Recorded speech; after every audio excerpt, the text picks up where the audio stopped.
نحمده ونصلي على رسوله الكريم أما بعد فأعوذ بالله من الشيطان الرجيم بسم الله الرحمن الرحيم رب اشرح لي صدري ويسر لي أمري واحلل عقدة من لساني يفقهوا قولي رب زدنا علما اللهم فقهنا في الدين اللهم إنا نسألك علما نافعا وعملا متقبلا ورزقا طيبا اللهم انفعنا بما علمتنا وعلمنا ما ينفعنا وزدنا علما۔ تو اللہ تعالیٰ نے فرمایا آگے، دیکھیں اب جب یہ آتا ہے نا یہاں پہ کہ اللہ کا شکر ادا کرو، یا ان کو حکمت اس لیے دی کہ انہوں نے اللہ کا شکر بہت ادا کرتے تھے، یہ اگر مانا لیا جائے تو انسان کے ذہن میں خیال آتا ہے کہ کیا اللہ کو ہمارے شکر کی ضرورت ہے؟ تو اس کا جواب یہاں پہ دے دیا گیا، وَمَن يَشْكُرْ فَإِنَّمَا يَشْكُرُ لِنَفْسِهِ، تم میں سے جو کوئی بھی شکر ادا کرے گا نا تم اپنے لیے ہی کرو گے، اللہ کو کوئی ضرورت نہیں ہے تمہارے شکر کی۔ کیوں کیسے؟ اس لیے کہ جب تم شکر ادا کرتے ہو تو اللہ تعالیٰ تمہاری نعمتوں میں بقا دیتا ہے، تمہاری نعمتوں کو اور زیادہ کر دیتا ہے۔ ان شکرتم لازیدنکم، تم شکر ادا کرو ہم تمہیں اور زیادہ دیں گے۔ تو کس کا بھلا ہوا؟ آپ کا ہی ہوا نا۔ اس کی بادشاہت، اس کی سلطنت، اس کے اقتدار میں رتی برابر بھی فرق نہیں آتا۔ اگر آپ ناشکری کریں گے تب بھی نہیں فرق آئے گا، شکر ادا کریں گے تب بھی نہیں فرق آئے گا۔ ہاں مگر یہ ضرور ہے کہ اللہ تعالیٰ خوش ضرور ہوتا ہے تمہاری شکر گزاری سے، اور مزید انعام و اکرام خوش ہو کے دیتا ہے نا، مگر اس کو فائدہ کچھ نہیں ہوتا، فرق کچھ نہیں پڑتا۔ ٹھیک ہے، وہ الشکور ہے نا، قدردان ہے نا، تو وہ آپ کے اس شکر ادا کرنے کی بھی قدردانی کرتا ہے، اور اس کا نام شاکر بھی ہے، الشکور بھی ہے۔ شاکر یعنی بار بار قدردانی کرتا ہے، جتنی دفعہ بھی آپ کرو گے نا، کوئی بھی نیکی کرتے ہو، آپ شکر ادا کرتے ہو، اب وہ شاکر بھی ہے کہ بار بار قدردانی بھی کرے گا، اور الشکور بھی ہے یعنی بہت زیادہ قدردانی کرے گا۔ ہم شکر ادا کریں یا ہم نماز پڑھیں یا ہم کوئی چیریٹی کریں، ہم ذرا سا بھی کرتے ہیں نا تو یعنی ایگزیجریشن ہے شکور میں نا، بہت زیادہ قدردانی کرتا ہے اور کانسٹینٹلی قدردانی کرتا ہے۔ ایسا کوئی اور آپ کو ملے گا؟ آپ اچھا اب اس کا مطلب کیا ہے نا، میں آپ کو اس سے ذرا بتاتی ہوں کہ مثلاً ہے کہ آپ میرا بیگ لے کے میری گاڑی میں رکھ دیتی ہیں، میرے ہاتھ سے لے کے میں آپ کی ہیلپ کر دیتی ہوں، آپ گاڑی میں رکھ دیتی ہیں، تو میں آپ کا نا بڑا شکریہ ادا کرتی ہوں کہ آپ نے میری ہیلپ کی ہے۔ پھر اس کے بعد میں گھر جاتی ہوں، میں کارڈ لیتی ہوں اور آپ کو کارڈ پہ شکریہ لکھ کے آپ کو میل کر دیتی ہوں، آپ نے بڑی میری ہیلپ کی، میرا بیگ آپ نے رکھا۔ اچھا اب یہ اتنی چیز آپ کہتے ہیں اتنی کی ضرورت نہیں، اتنا بڑا تو نہیں میں نے کام کیا، لیکن اب اس کے بعد میں کیا کرتی ہوں، اب میں جہاں جاتی ہوں وہاں کہتی ہوں یہ بہت ہی اچھی ہیں، انہوں نے میرا یہ کام کیا، انہوں نے میرے ساتھ ایسی نیکی کی۔ اچھا اب پھر میں ایک مجلس میں نہیں، ایک بڑے مجمع میں کوئی لیکچر دوں، پھر آپ کی تعریفیں شروع کر دوں کہ یہ اتنی اچھی ہیں، انہوں نے میرے ساتھ یہ کیا، اتنی میری ہیلپ کی، میں بیگ اٹھا کے رکھا۔ پھر اس کے بعد میں یہ کروں مثلاً ہے کہ میں اپنا گھر آپ کے نام کر دوں، کہ میں کہوں کہ دیکھیں اس نے میرے ساتھ اتنی نیکی کی۔ اب یہ کیا ہے؟ ایگزیجریشن ہے نا، اتنا تو بڑا کام بھی نہیں تھا جتنی کہ اتنی زیادہ اس کی، مطلب اس کا اتنا بھی کیا ضرورت تھی، چھوٹا سا تو کام تھا۔ یہ چیز ہے الشکور ہونا۔ سمجھ آئی بات؟ کہ اللہ تعالیٰ ہماری ٹھیکریوں کے برابر کے عمل کو بھی اتنی قدردانی کرتا ہے کہ وہ اس سے بھی زیادہ عطا فرماتا ہے۔ یعنی آپ دیکھ لیں نا کہ ہمارے یہ کیا بیکار سے عمل ہے، انسان جو بھی کرے وہ اس قابل نہیں ہے کہ اسے جنت خرید سکے، لیکن اللہ تعالیٰ ان کے بدلے میں جنت دے دیتا ہے، اتنا قدردان ہے وہ۔ یہ ایسے ہی ہے جیسے ایک بیگ اٹھا کے آپ نے گاڑی میں رکھا، اس کے بدلے آپ کو کوئی اپنا گھر آپ کے نام کرا دے تو وہ عمل کتنا چھوٹا ہے۔ اللہ تعالیٰ چھوٹی چھوٹی اعمال کی بھی قدردانی کرتا ہے، آپ کے شکر ادا کرنے کی بھی وہ قدردانی کرتا ہے کہ یہ میرا بندہ بڑا شکر گزار ہے۔ سبحان اللہ۔ وَمَنْ كَفَرَ، جو کوئی کفر کرے، کفر کے معنی انکار کے، پہلے آپ کو بتایا تھا، وہ بھی کافر کو بھی کافر کیوں کہتے ہیں؟ نا شکرا ہے نا وہ، کفر کا معنی صرف یہ نہیں کہ کوئی کافر ہونا کوئی گالی ہے کہ بھئی ہائے یہ گالی دے دی. کئی نان مسلم نہ کہتے ہیں ہمیں کافر کہہ دیا, دیکھو یہ انہوں نے ہمیں پتہ نہیں کتنا برا کہہ دیا. اللہ کا ایسا نہیں. کفر کا مطلب ہوتا ہے ناشکری. بھائی جو ناشکری کرے گا, یہاں پہ یہ ناشکری کے معنوں میں فَإِنَّ اللَّهَ غَنِيٌّ حَمِيدٌ, تو اللہ غنی ہے. غنی اس کو کہتے ہیں کہ جو بے نیاز ہو, جو جس کی حاجت کسی سے نہیں ہے, یعنی کوئی کسی کے اوپر وہ ڈیپینڈنٹ نہیں ہے. غانیہ کہتے ہیں خوبصورت لڑکی کو, غانیہ کسی نے نام رکھنا ہو تو وہ بھی غنی سے ہی ہے, یعنی اس کو بھی کوئی میک اپ وغیرہ کی ضرورت نہیں ہے, وہ ویسے ہی خوبصورت ہے, تو وہ ڈیپینڈنٹ نہیں ہے اس کے اوپر. تو غنی کون ہے؟ جو ڈیپینڈنٹ نہیں کسی کے اوپر, وہ بے نیاز ہے, وہ اتنا خود رچ ہے کہ اس کو کوئی ضرورت نہیں ہے کسی کی, کہ وہ اس کی کوئی حاجت کسی ساتھ اٹکی ہو, کوئی کام کسی کے ساتھ اٹکا ہو, کوئی ضرورت ہو اس کی, کوئی ضرورت نہیں, یا اس کو کہیں سے فائدہ ملتا ہو, نہیں. تو جو کوئی ناشکری کرے گا تو اللہ کو پرواہ نہیں ہے, تو وہ تو ہے ہی غنی, اس کو کہاں ضرورت ہے کسی کی. اس کے تو فرشتے ہی اتنے ہیں جو اس کے ہر وقت تسبیح کرنے والے ہیں. وہ نہ بھی ہوں تو وہ حمید ہے. حمید کہ جس کی کوئی تعریف نہ بھی کرے تو وہ خود اپنی ذات میں تعریف کے قابل ہے. ٹھیک ہے, تو وہ غنی ہے, یعنی سیلف سفیشینٹ, جس کو کسی کی بھی ضرورت نہیں, اور وہ حمید بھی ہے جو پریز وردی ہے, وہ کسی کی اس کو تعریفوں کی ضرورت نہیں, کسی کے شکر کی ضرورت نہیں. تو سمجھ آ گئی اب بات کہ لقمان علیہ السلام کی حکمت یہ نہیں تھی کہ وہ فیصلے بڑے اچھے کرتے تھے, وہ یہ, بلکہ ان کی حکمت یہ تھی وہ نعمتوں کو پہچان کے اس کا شکر ادا کرنے والے تھے. کتنی بڑی یہ خوبی ہے, سبحان اللہ. یہی عبادت ہے, شکر گزاری. اور جب شکر گزاری آئے گی تو پھر انسان اللہ کی بات مانے گا.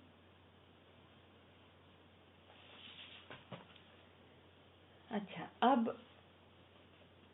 یہاں سے شروع ہوتی ہیں لقمان علیہ السلام کی وہ باتیں جو انہوں نے اپنے بیٹے سے کہی تھی. یہاں پہ یہ بھی پہلے دیکھیں آپ کہ ایک وہ شکر گزار آدمی ہے, اور شکر گزاری ان کو, یعنی احسان مندی ان کے دل میں سب سے زیادہ کس کی تھی, وہی ذکر سب سے پہلے ہے. جس کا احسان جتنا بڑا ہے, جتنا بڑا جس کا احسان ہے, ظاہر ہے اس کا حق بھی اتنا ہی بڑا ہے. اور چونکہ ہمارے اوپر سب سے زیادہ احسانات اللہ تعالیٰ کے ہیں, تو اس کا حق ہمارے اوپر سب سے زیادہ ہے. اس لیے یہ سوال نہ پوچھا کریں کبھی شوہر کی مانوں کہ اللہ کی مانوں. بھائی آپ خود ہی فیصلہ کر لیں نا, آپ کے اوپر احسان کس کا ہے بڑا. شوہر تو شاید کل ملا یا پرسوں ملا, اللہ تو اس وقت سے آپ کا رب ہے جب آپ روح تھے. یہ سوال ہی غلط ہے. یہاں پہ وَإِذْ قَالَ لُقْمَانُ, اور یاد کرو جب کہا لقمان نے. ریممبر, یاد کرو وہ جب لقمان نے یہ کہا تھا, لبنی ہی, اپنے بیٹے سے. یہ کہا جاتا ہے کہ ان کا جو بیٹا تھا وہ یعنی بہت چھوٹا تو نہیں تھا اور بہت بڑا بھی نہیں تھا, درمیانہ عمر کا, یعنی ابھی بلوغت کو پہنچا ہوا تھا. تو بالکل ہی چھوٹے بچے کا, 4-5 سال کی عمر کے بچے کی بات نہیں ہو رہی یہاں پہ, بلکہ ایک ایسی عمر کی بات ہو رہی ہے جو کہ جیسے ٹین ایج سمجھ لیں آپ. ٹھیک ہے, اور یہ بھی کہا جاتا ہے کہ ان کا بیٹا مشرک تھا. ٹھیک ہے, ان کا بیٹا مشرک تھا اور بیٹے کو یہ مسلسل واز کرتے رہے, تو پھر ان کا بیٹا مسلمان ہو گیا. تو وہ ہوا یعظہ, اور وہ اس حال میں کہ وہ واز کر رہا تھا. واو یہاں پہ میں نے آپ کو بتایا نا, اس حال میں لکھنا یہ زیادہ بہتر ہے. اس سے پتہ چلتا ہے کہ وہ واز کرتے ہی رہتے تھے. ایک دفعہ وہ واز کر رہے تھے مسلسل, یعنی کرتے رہتے تھے. یہ ایک دن کی بات نہیں ہے کہ ایک دن انہوں نے بیٹے کو بٹھایا اور کہا آج میں تمہیں بس کچھ باتیں بتا دیتا ہوں. تو ان کا ایک کنیکشن تھا اپنے بیٹے کے ساتھ, ایک ریلیشن شپ تھا بیٹے کے ساتھ, جس میں وہ نصیحت کی باتیں اس کو بتاتے رہتے تھے. سمجھ آئی؟ تو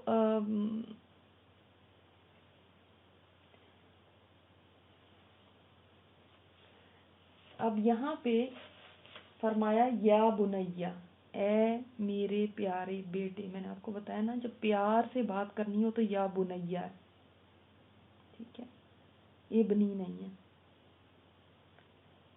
جیسے آپ کہیں مائی ڈیئر سن.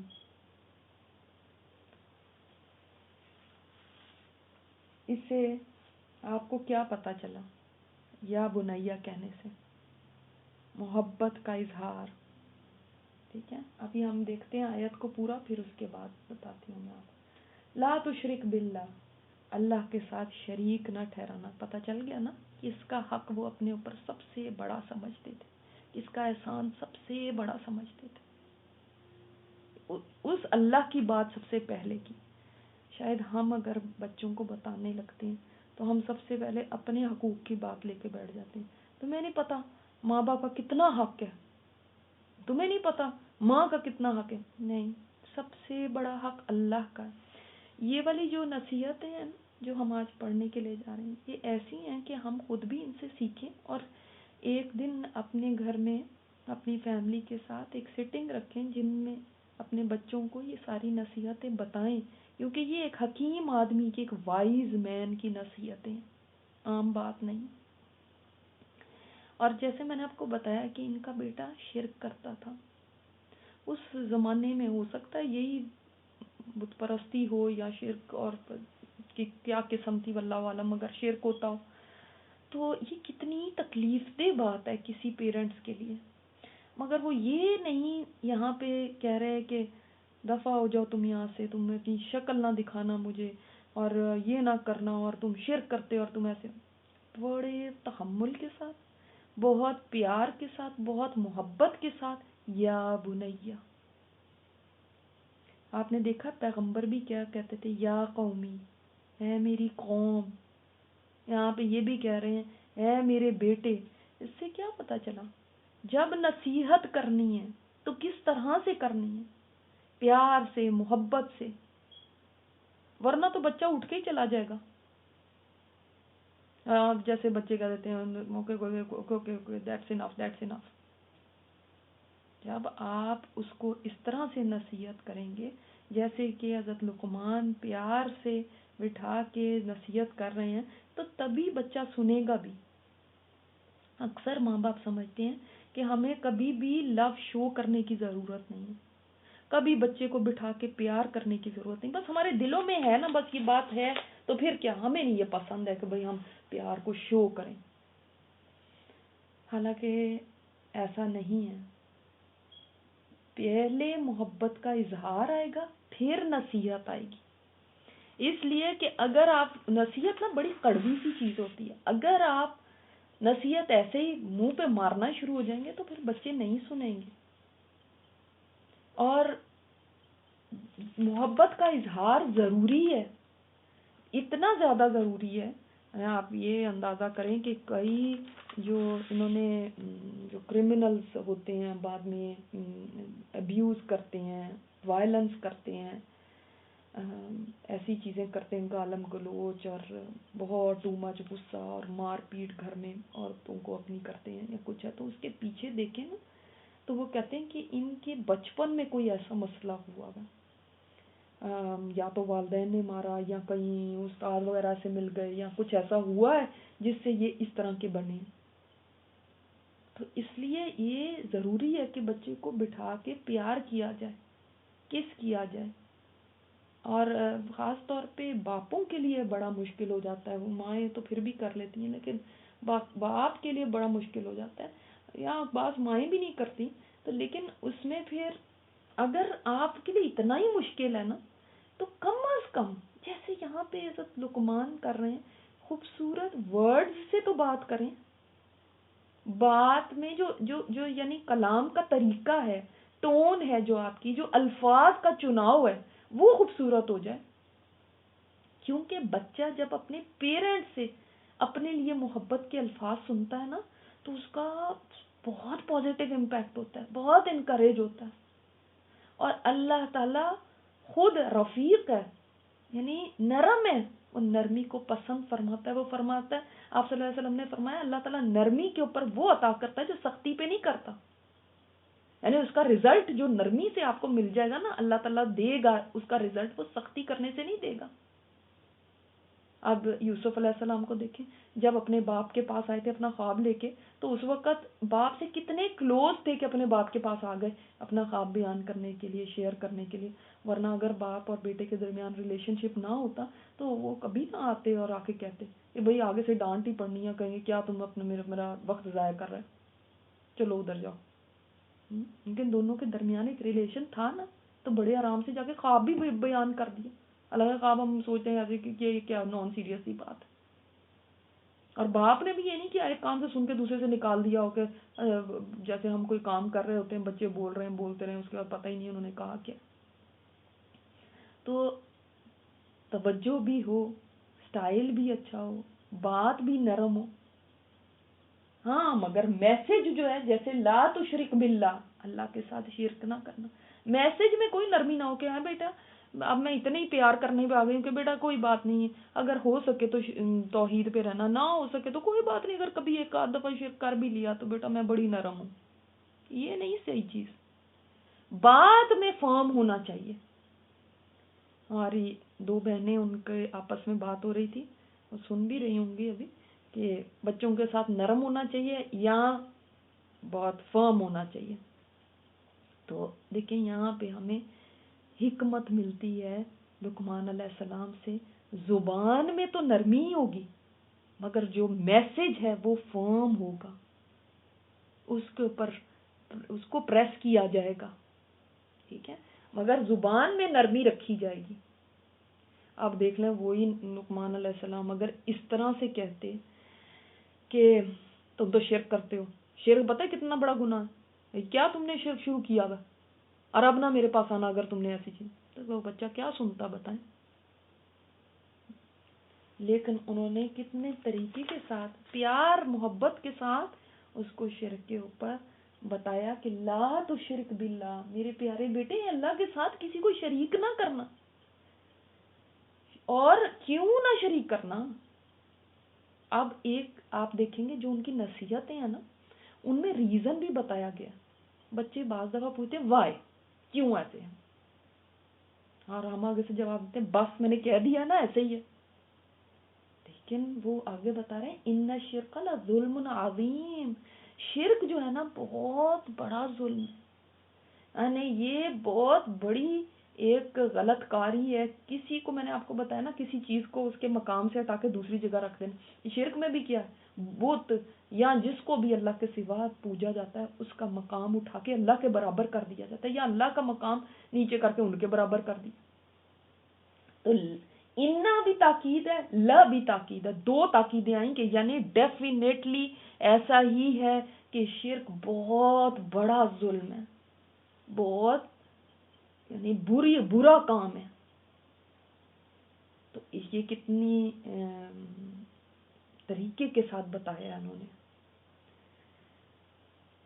اچھا یہ بھی ایک سمجھنے کی بات ہے، ہم تو مسلمان ہوتے ہوئے بھی آج تک شرک کو پوری طرح نہیں سمجھ پائے، اور ہمیں یہ نہیں پتا کہ ہمیں اپنے بچوں کو سب سے زیادہ شرک کے اوپر بتانا چاہیے کہ شرک کتنی یعنی خطرناک چیز ہے، کتنی خطرناک چیز ہے۔ آپ دیکھیں نا کہ اللہ تعالیٰ کسی گناہ کو بھی چاہے تو معاف کر دے مگر شرک کو کبھی معاف نہیں کرے گا۔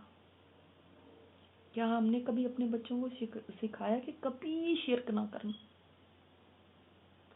لقمان علیہ السلام سمجھتے تھے نا، سمجھدار تھے، حکیم تھے، تو ان کو پتہ ہے شرک کتنا بڑا گناہ ہے، تبھی سب سے پہلے شرک کی ممانعت کی ہے۔ شرک کیا ہے؟ اللہ کے ساتھ اس کی ذات میں، اس کی صفات میں کسی کو بھی شریک کرنا۔ کیا واقعی یہ اتنی امپورٹنٹ بات ہے؟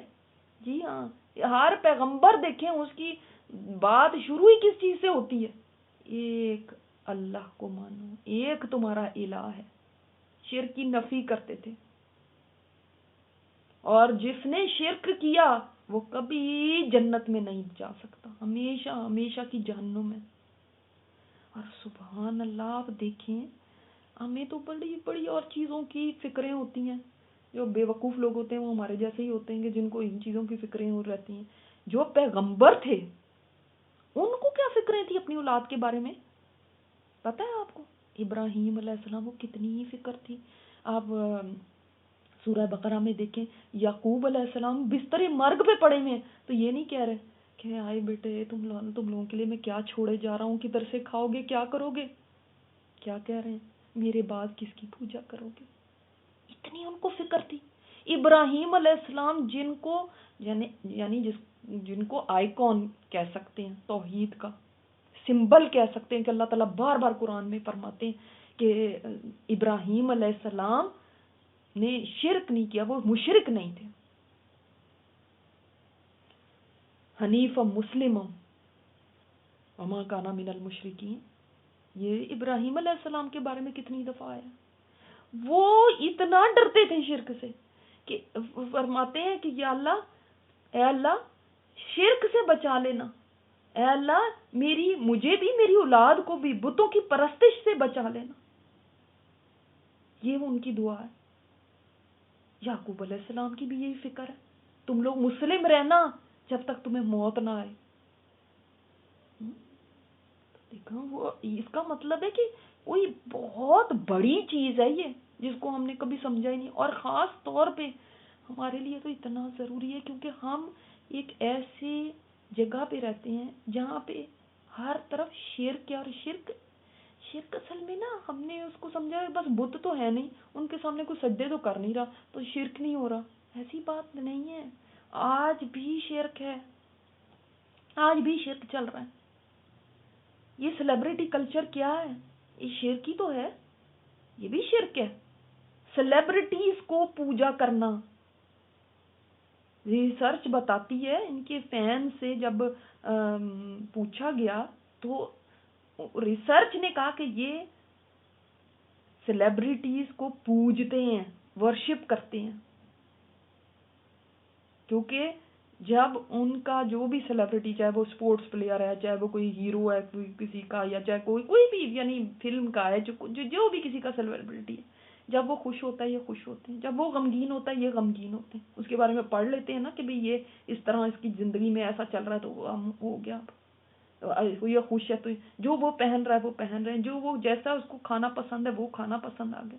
جس جگہ وہ رہتا ہے اس جگہ کو دیکھتے ہیں, ایسے اس کو سٹاک کرتے رہتے ہیں, پیچھا اس کا کرتے رہتے ہیں, کہاں ہے اس وقت دنیا میں, وہ کدھر گھوم رہا ہے, اس کے بچے کتنے, اس کے یہ کتنا, اس کا گھر کتنا, وہ کیا کرتا ہے, اٹھتا ہے تو کیسے اٹھتا ہے, بیٹھتا ہے تو کیسے بیٹھتا ہے, اس کی پرائیویٹ لائف تک کو چھان مارتے ہیں. اگر آپ اتنی تھوڑی سی ایفرٹ کریں, جو یہ سیلیبریٹیز ہیں نا ان میں اور بتوں میں کیا مماثلت ہے, یہ اگر آپ لوگ لکھیں, اگر ایسا آپ کو پتہ چلے نا کہ کیا مماثلت ہے. آپ دیکھیں جو بت بھی تھے وہ لوگ پاگل تھوڑی تھے کہ بس ایسے ہی انہوں نے بت بنا لی. کہتے تھے کہ یہ بھی لات منات عزا جو تھے وہ لوگ تھے, ہم نے ان کے ہی بت بنائے ہوئے ہیں, وہ ان کے سیلیبریٹیز تھے. ٹھیک ہے, آج پتھر کا بت نہیں بنا کے اس کے اندر جھک رہے, مگر جو جذبات ان کے بتوں کے لیے تھے نا وہی آج ان کے لیے, وہی آج ان کے لیے. بتوں کو اللہ تعالیٰ فرماتے ہیں ان کو تو پتہ بھی نہیں ہے کہ تم ان کی پوجا کر رہے, اور ان کو کہتے آج وہ سیلیبریٹیز کو پتہ بھی نہیں ہے کہ میرے یہ فین بیچارہ کتنا میرے لیے پاگل ہوا پھر رہا, مگر ہاں وہ اس کے پیچھے دیوانے. وہ تو پھر بھی کہتے تھے آسمان اور زمین کا پیدا کرنے والا, جب ان سے پوچھا جائے کون ہے تو کہتے تھے اللہ ہے. آج تو یہ بھی نہیں کہتے. یحبونہم کا حب اللہ, وہ ان سے ایسی محبت کرتے ہیں جیسے اللہ سے محبت ہونی چاہیے.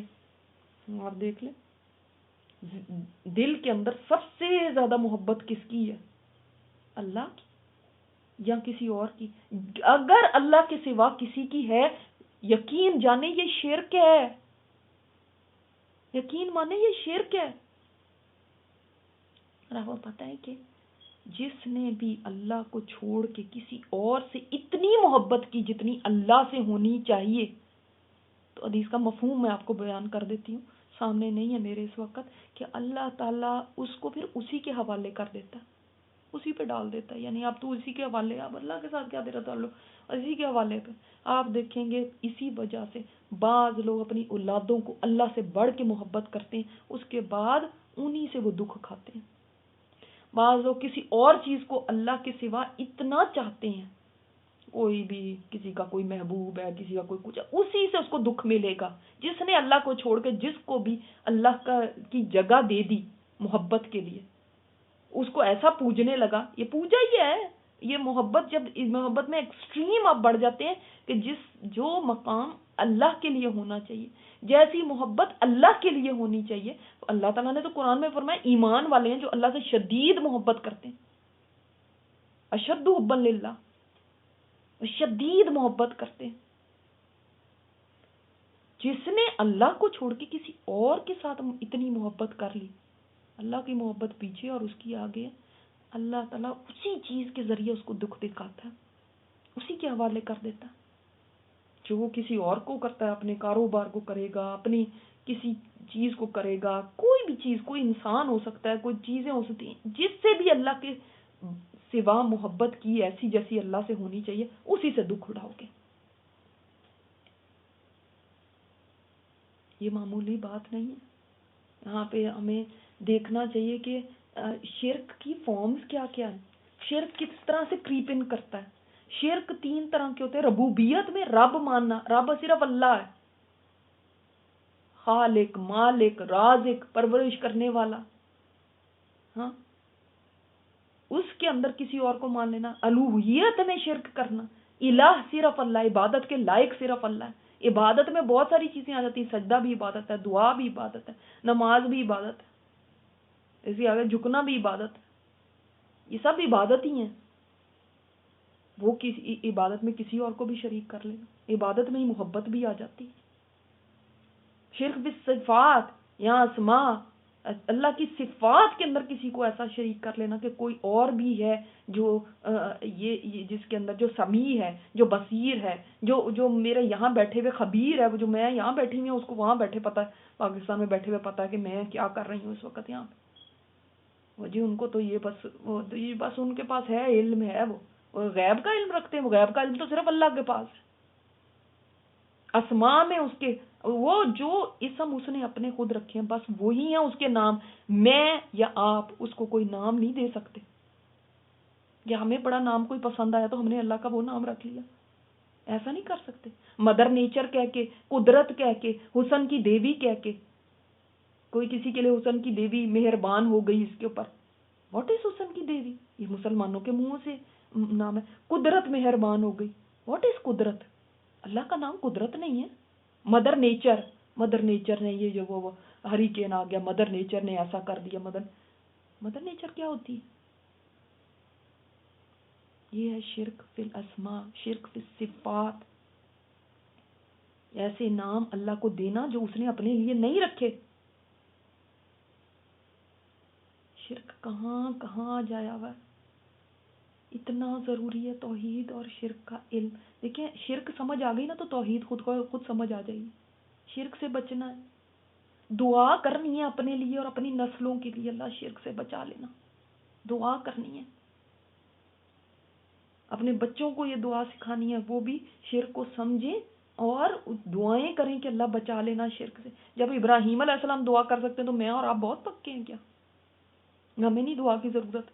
نہیں جی ہمیں تو بڑا توحید کا پتہ ہے, ہم تو اس میں نہیں, ہمیں ضرورت ہے. اللہ اکبر. اور جس وقت کے بچے ایسے ماحول کے اندر جاتے ہیں جہاں پہ شرک ہے ہر طرف, جبکہ وہ شاید ہم تو اتنا نہیں ایکسپوز ہوتے شرکیہ چیزوں سے, مگر جب ان کے یعنی ارد گرد ایسے لوگ ہیں, ایسے بچے ہیں جو سیلیبریٹیز کو پوجتے ہیں, یا جب وہاں پہ یہ مذاق اڑایا جاتا ہے کہ اچھا تم بلیو کرتے ہو کہ ایک آخرت ہوگی, ایک ڈے آف ججمنٹ ہوگا, ایک ہنستے ہیں اس کے اوپر. گاڈ کیا ہے؟ گاڈ تو کچھ نہیں, اس کے اوپر باتیں کرتے ہیں, یا وہی مدر نیچر اور یہ کہتے ہیں. تو پھر مجھے بتائیں کہ کیا ان کے پر کیا اثرات ہوں گے. یہ چیزیں بہت ضروری ہیں کہ ہم شرک کی خود پہلے تعلیم لیں, شرک کو خود سمجھیں اور آج کے شرک کو سمجھیں. اب ہم اطمینان سے نہ بیٹھ جائیں کہ بس بت پرستی نہیں ہو رہی تو شرک ہی نہیں ہو رہا. کل بھی شرک ہو رہا تھا، آج بھی ہو رہا ہے. تو آپ نے دیکھا کہ جب نصیحت کرنی ہے تو کس طرح سے کرنی ہے.